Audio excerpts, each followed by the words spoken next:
with improvements in fraud detection and risk prevention. And what do you think is the biggest risk for the industry and or for Sabre or Hastings specifically? Biggest threat? Yes.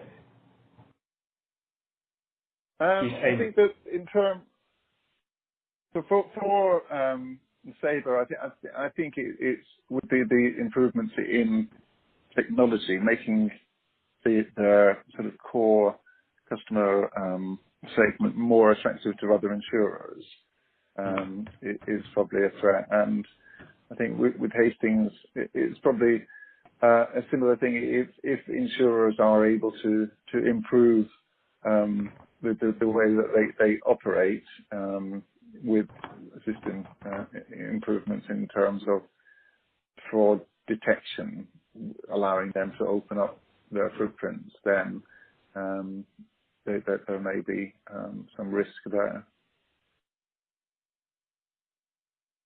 Can I ask about your opinion on the LV Allianz deal? What do you think of both of those companies as competitors, and do you think they'll sort of be better than the sum of their parts combined?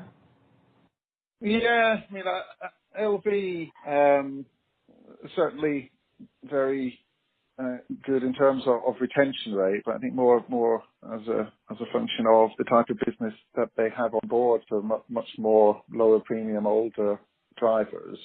Allianz hadn't really registered as a competitor. Certainly at Hastings, it wasn't one of the ones that would be monitored that regularly.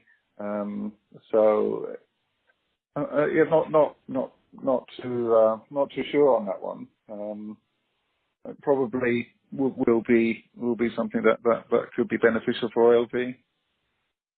I don't think it's going to be massive. Has LV ever been aggressive in the market? No, they have done. Not recently, but it's something that they were certainly one of the key competitors that I would have been monitoring a few years ago, along with Esure. Okay. Fantastic. Great. Anything we have not talked about you think is important for our understanding of either the industry outlook or the two companies' future? No, I think that's probably covered everything in terms of Sabre that I was thinking of. So yeah, I think we probably covered everything there. Could I maybe just ask one last one on Esure and your perception there generally? Yeah. Oh, that was quite sorry.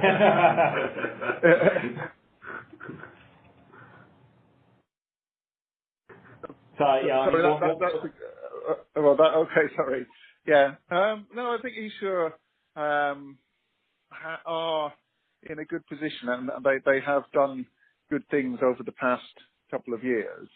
I think, as I say, previously there was a very kind of narrow footprint, and they wouldn't quote on much of the market at all, so it would be sort of around less than 40%, maybe 30% of the market they were actually quoting on.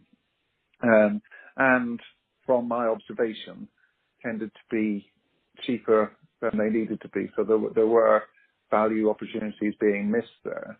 So in terms of opening up the footprint, so long as they can get their pricing right, they should be able to do that. But if they're going to continue in the way that they were operating before, then I think that there are value opportunities being missed, which could have a negative impact on them down the line. So it's kind of where it's possible to increase premiums, you can then trade that off and reduce premiums in areas where you need to in order to drive the volume.